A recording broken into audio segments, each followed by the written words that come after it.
अस्सलाम वालेकुम।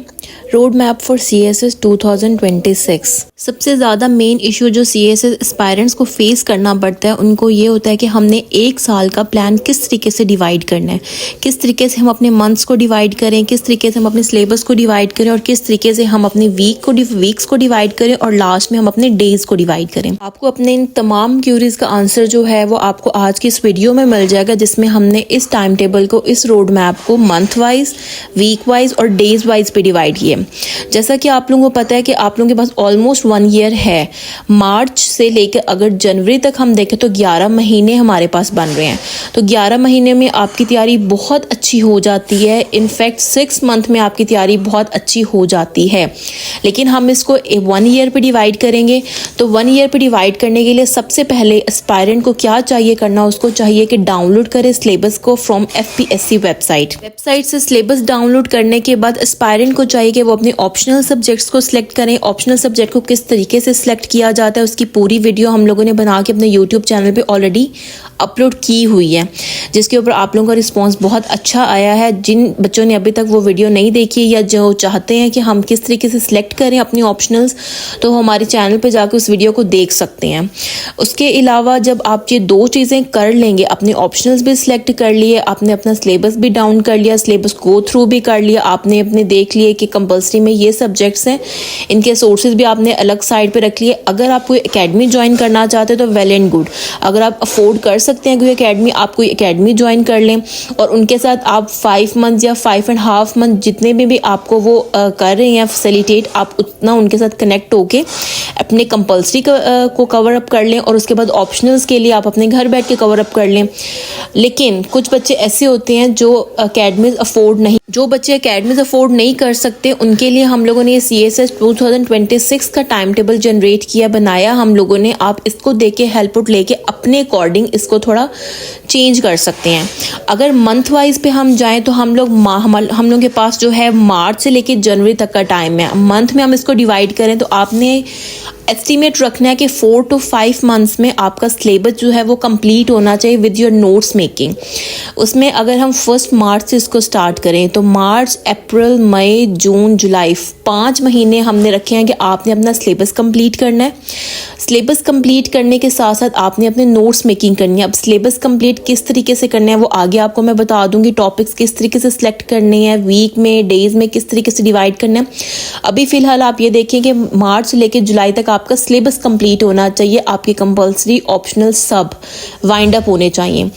फिर उसके बाद आपके पास अगस्त और सितंबर का मंथ आ जाता है। इसमें आप फिर उसके बाद हम लोगों के पास 2 मंथ्स आ जाएंगे, अगस्त और सितंबर। ये जो 2 महीने हैं इसमें आप लोगों ने अपना टारगेट रखना है पास्ट पेपर्स।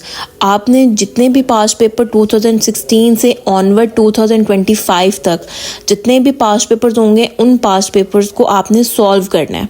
उन पास्ट पेपर्स को आपने सॉल्व इस तरीके से करना है कि आपने उनकी पूरी आउटलाइन बना के उसको चेक करवाना है कि आपने सही तरीके से क्वेश्चन को टैकल कर रहे हैं या नहीं कर रहे। इसके साथ साथ जो आपने फर्स्ट फेज में, जो जुलाई तक के फेज में आपने नोट्स मेकिंग की थी, अगस्त से सितंबर में पास्ट पेपर्स के साथ साथ आपने उन्हीं लॉन्ग नोट्स को शॉर्ट नोट्स पे डिवाइड करते जाना है। लॉन्ग नोट्स को शॉर्ट नोट्स पे कैसे लेके जाते हैं उसकी भी एक कंप्लीट वीडियो हमने अपने यूट्यूब चैनल पे लगाई हुई है और लिंक जो है वो भी अभी ऊपर आपको लेफ्ट साइड पे नजर आ रहा होगा। अब वहां से भी इसकी वीडियो जो है देख सकते हैं कि लॉन्ग नोट्स को शॉर्ट नोट्स पे कैसे डिवाइड करते हैं। फिर उसके बाद हम आ जाते हैं अक्टूबर और नवंबर के महीने में। अक्टूबर और नवंबर के महीने में आपने क्या करनी है, सिर्फ रिवीजन करनी है, ठीक है, क्योंकि आपका सिलेबस कंप्लीट हो चुका, नोट्स मेकिंग हो चुकी, शॉर्ट नोट्स बन गए, आपके पास्ट पेपर्स की भी आपने हर क्वेश्चन जो है उसको तैयार कर लिया, उसको एवेलुएट करा लिया। अक्टूबर और नवंबर में आपने अपनी रिवीजन करनी है। उसके साथ साथ आपने अब करंट अफेयर जो आपने पूरा साल जो टॉपिक्स आए, जो न्यूज़ हैं इंटरनेशनल और नेशनल, वो तमाम आपने, वैसे तो आपने करंट अफेयर के टॉपिक्स को देखते जाना है कि उसको साइड पे लिखते जाना है लिस्ट में कि ये टॉपिक्स हुए हैं। आपने 2 महीने में अपना करंट अफेयर प्रिपेयर करना है, करंट अफेयर का सब्जेक्ट प्रिपेयर करना है और इसके साथ आपने फुल फ्लेज ऐसे लिखना शुरू कर देने हैं। 2 महीने में आपने ऐसे लिखकर चेक करवाने हैं। आपने आउटलाइंस पे तहाशा बनानी है, जितना आप लिख सकते हैं उतनी आपने आउटलाइंस लिखनी है और वीक में आपने 2 फुल फ्लेज ऐसे लिखने का टारगेट रखना है अपना। फिर हमारे पास दिसंबर और जनवरी 2 मंथ्स आ जाते हैं। इन 2 मंथ्स में एकेडमीज़ में मॉक स्टार्ट हो जाते हैं। आपने फ़ौरन मॉक देना शुरू कर देने हैं। आप देखेंगे कि अगर फॉर एग्जांपल हमारे पास लाहौर बेस में अगर हम देखें वर्ल्ड टाइम्स वाले हैं, वो अगर मॉक ले रहे हैं, आप उनके साथ साथ आप रीड एंड राइट के मॉक स्टार्ट कर दें, आप बहरिया अकेडमी उसके मॉक स्टार्ट कर दें, नोआ के मॉक स्टार्ट कर दें, ऑफिसर्स के मॉक स्टार्ट कर दें। आपको जो अकेडमी नज़र आती है मॉक स्टार्ट करवा रही है, आपने उनके मॉक ज्वाइन कर लेने हैं। ये 2 महीने में आपने टारगेट रखना है कि मैंने 4 एटलीस्ट अकेडमीज़ के मॉक्स देने ही देने हैं। अगर दिसंबर में 2 अकेडमीज़ के दे रहे हैं, जनवरी में 2 अकेडमीज़ के दे दें, आपके 4 अकेडमीज़ पूरी हो जाएंगी जिनके आप मॉक्स दे रहे होंगे। उन मॉक्स से भी एवेल्युएशन हो जाएगी, आपको आइडिया हो जाएगा आप कहाँ पे लाइक करें, आपको अटैम्प्ट देनी चाहिए या नहीं देनी चाहिए। लेकिन अगर आप 1 साल पूरा अपनी तैयारी कर लेंगे तो जनवरी में आप इंशाल्लाह यही माइंड सेट के साथ ही बैठेंगे कि मैंने पेपर अटैम्प्ट करनी है जाके, क्योंकि आपकी तैयारी बहुत अच्छी हो जाएगी अगर आप इन तरीके से अपनी तैयारी को लेकर चलेंगे तो।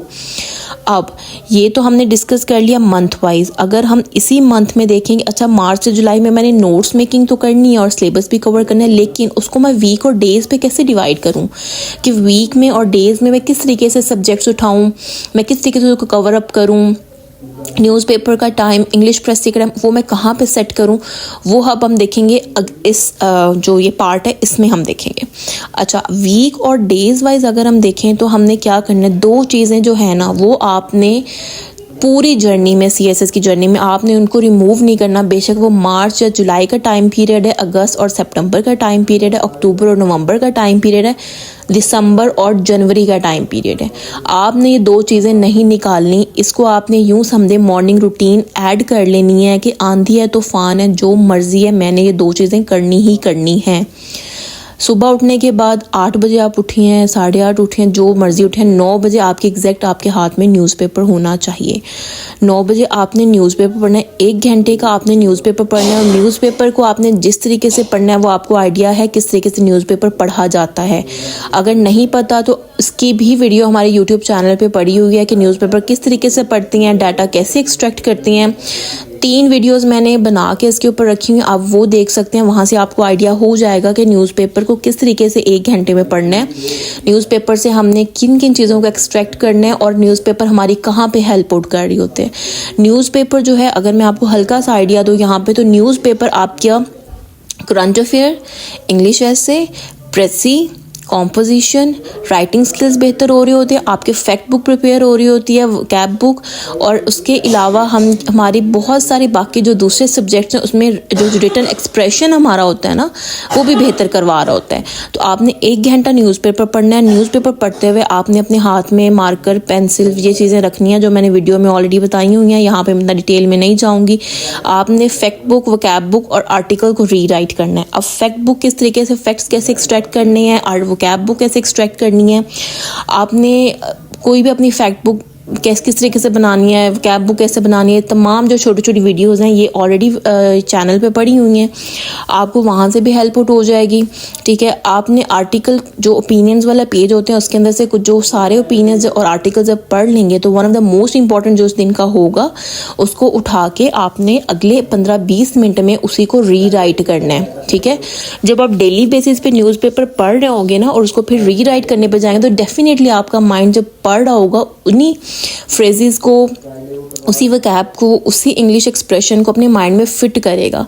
और जब आप लिखने पे जाएंगे तो आपका हाथ उन्हीं चीज़ों को माइंड से पिक करके लिखेगा। ठीक है, तो रिटन एक्सप्रेशन इस तरीके से बेहतर होगा आपका। ये मैंने हल्का सा हिंट दिया आपको, बाकी इनके ऊपर कंप्लीट वीडियोस हमारे चैनल पे पड़ी हुई हैं, आप वहाँ से भी हेल्प आउट ले सकते हैं और किसी और की वीडियो से भी हेल्प आउट ले सकते हैं जहाँ से आपको अच्छे तरीके से समझ आ जाती है। ठीक है, अब 1 घंटा ये पढ़ने के बाद अगला 2 घंटे जो होंगे आपके पास, अगर 10 बजे से लेके 12 बजे तक, ये जो 2 घंटे होंगे इसके अंदर आपने इंग्लिश प्रेस एंड कॉम्पोजिशन ये भी आपने डेली लेकर चलना है। संडे हो, सैटरडे हो, मंडे, ट्यूसडे, शादी की ब्याह जो मर्जी हो, ये 2 चीज़ें आपने ख़त्म नहीं करनी।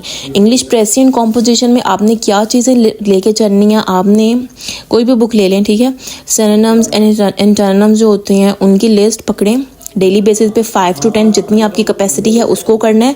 नेक्स्ट डे पे पहले पिछलों को रिवाइज करना है, फिर आगे जाना है। फिर उसके बाद हम जाएंगे एक्टिव पैसिव के ऊपर बेशक आपको रूल्स रटे हुए हैं, बेशक डायरेक्ट इनडायरेक्ट रूल्स रटे हुए हैं, लेकिन प्रैक्टिस हमने डेली बेसिस पे करनी है, क्योंकि हमें नहीं पता एग्ज़ाम में कहाँ से उठ के आ जाते हैं, कहाँ से दे दिए जाते हैं।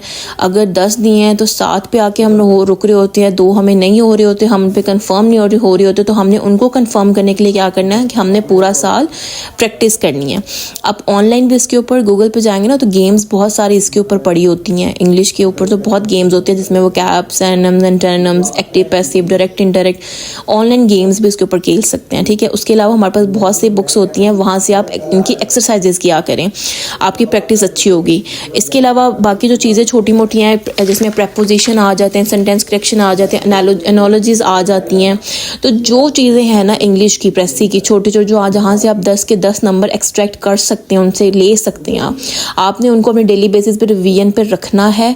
और अगले आपने जो प्रीवियस डे पे 10 आपने प्रिपेयर किए होंगे ना, अगले दिन आप उन 10 को पहले रिवाइज़ करेंगे और अगले 10 अपने आप को एज अ होमवर्क देंगे। ये 2 चीज़ें आपने इस तरीके से करनी है। इसके बाद आपने क्या करना है, ये 2 घंटे जो हो गए, फिर आपने क्या करना है 3 घंटे के लिए ना आपने दिन का ना, एक दिन में आपने डिसाइड करना है कि मैंने 2 सब्जेक्ट्स कवर अप करने हैं। ठीक है, इस एक मंथ में फॉर एग्जांपल 1 महीना है आपके पास, आपने सोचना है कि 1 महीने में ना ये 15 दिन में मैंने 2 सब्जेक्ट्स कवर अप करने हैं। 15 दिन में किस तरीके से, मैंने सुबह के टाइम कोई एक टफ सब्जेक्ट पढ़ना है और मैंने इवनिंग में शाम में कोई मैंने ईजी सब्जेक्ट पढ़ना है। आपने एक टफ एक ईजी इस तरीके से लेके चलने हैं सब्जेक्ट्स। अब एक टफ अगर जा रहा है, फॉर एग्जाम्पल आपने पाकिस्तान अफेयर से स्टार्ट किया, आपने सुबह के टाइम 3 घंटे पाकिस्तान अफेयर को देने हैं। 1 बजे से लेकर 3 बजे तक आपने पाकिस्तान अफेयर को पढ़ना है और उसमें आपने क्या करना है, आपने वीकली अपने ना टॉपिक सेलेक्ट कर लेना है। संडे का टाइम निकाल के ना आपने अपने टॉपिक्स जो हैं उनको लिख लेना है कि मैंने इस वीक में कौन से टॉपिक्स कवर करने हैं। आप देखिए, अगर 6 दिन आप पाकिस्तान अफेयर के 6 टॉपिक्स प्रिपेयर करेंगे तो पीछे तो रह ही थोड़े से जाएंगे टॉपिक्स, तो 15 दिन में आपका पाकिस्तान अफेयर जो है 15 दिन में आपका पाकिस्तान अफेयर कंप्लीट हो जाएगा। अब पाकिस्तान अफेयर जो आपका कंप्लीट होगा ना, इसमें आपने क्या करना है, फॉर एग्जांपल आज मंडे है, ठीक है, कोई भी दिन ले लें, आपने टॉपिक सेलेक्ट किया हुआ है। फॉर एग्जांपल आपने टॉपिक आज के जो लिस्ट में आपका टॉपिक है पाकिस्तान अफेयर का कवर करने वाला, दैट इज़ कश्मीर इशू। अब कश्मीर इशू जो आपने अच्छा इसको तो कवर करना है। अब आपने सबसे पहले क्या करना है, टॉपिक सेलेक्ट करने के बाद आपने उसकी निकालनी है डायमेंशंस। डायमेंशंस कैसे निकालते हैं, डायमेंशंस निकालने का तरीका जो है वो भी मैंने बताया हुआ, लेकिन मैं यहाँ पे फिर से बता देती हूँ। डायमेंशंस निकालने के लिए आपने पास्ट पेपर्स जो अपने पास रखे होंगे ना हार्ड फॉर्म में, वहाँ पे आपने 2016 से लेके 25 तक ये देखने हैं कि इस एक टॉपिक के ऊपर कौन कौन से क्वेश्चंस आए हुए हैं।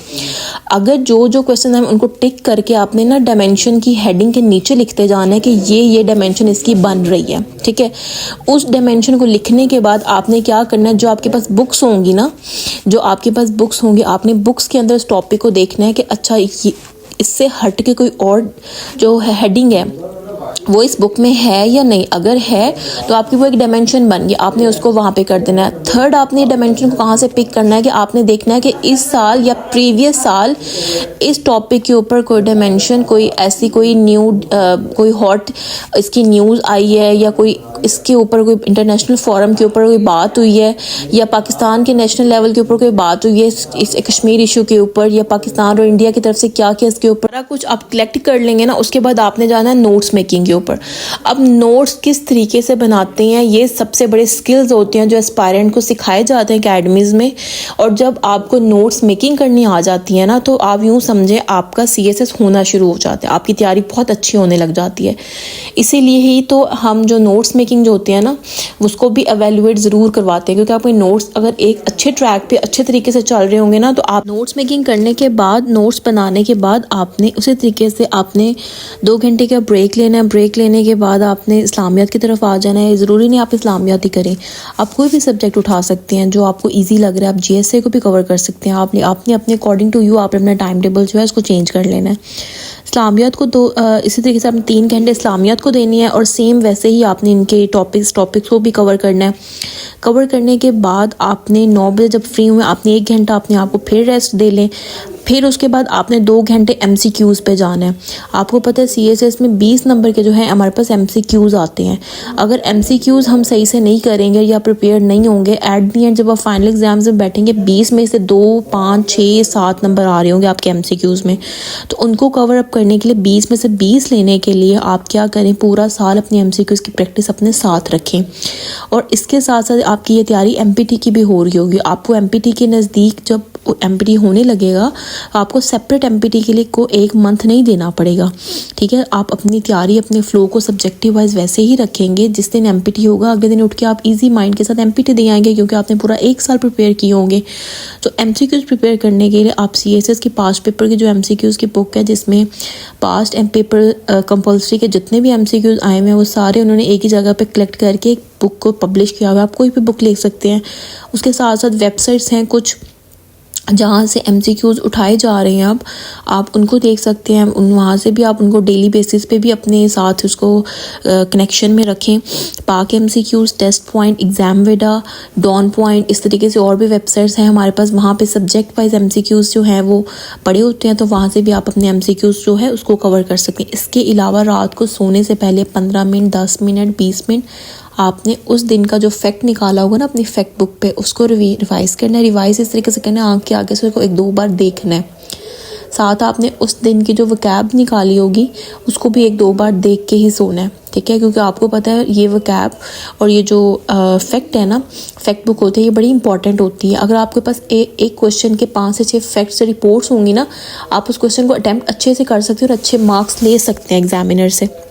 लेकिन अगर एक क्वेश्चन है उसके बारे में आपको नॉलेज तो है, लेकिन आपको अपनी बात प्रूव करने के लिए रिपोर्ट या कोई फैक्ट आपके पास नहीं है, तो एग्जामिनर इतना अच्छे से आपका पेपर नहीं चेक करेगा। क्योंकि आपको पता है CSS में आपको हर अपनी बात को प्रूव करने के लिए आपको कोई ना कोई पॉइंट लिखना है। किसी बुक से आपने बुक में पढ़ा, आपको उसका रेफरेंस लिखना है। कई रिपोर्ट आपने पढ़ी, उसका रेफरेंस लिखना है। कोई फैक्ट आपने पढ़ लिया, उसका रेफरेंस लिखना है। कुछ आपने पढ़ा, उसका रेफरेंस लिख कर आपने अगला पैराग्राफ लिखना है। तो आपका 20 नंबर का क्वेश्चन पूरा हो जाता है। से हट के मज़ीद कोई क्वेश्चन हो आप लोगों का, कोई क्वेश्चन आपने रिलेटेड टू इस जो है हमारी वीडियो इससे रिलेटेड या इससे हट के रिलेटेड टू वो CSS से रिलेट कर रहा हो, PMS से या 1 पेपर से, कोई भी क्वेश्चन हो किसी भी तरह का, वो आप हमसे कमेंट सेक्शन में भी पूछ सकते हैं। इंस्टाग्राम का लिंक है, वहाँ पे भी पूछ सकते हैं। इसके अलावा हम लोग के जो ग्रुप्स हैं जहाँ पे डेली बेसिस पे मटेरियल शेयर होता है, वहाँ से भी पूछ सकते हैं। इसके अलावा हमारा एक पेड ग्रुप है जहाँ पे हम पेड मटेरियल जो है वो शेयर करते हैं, जिसके चार्जेस बहुत ही मिनिमम है, 500 पर मंथ। आप उसको भी ज्वाइन कर सकते हैं। दुआ में याद रखिएगा। अल्लाह हाफिज़।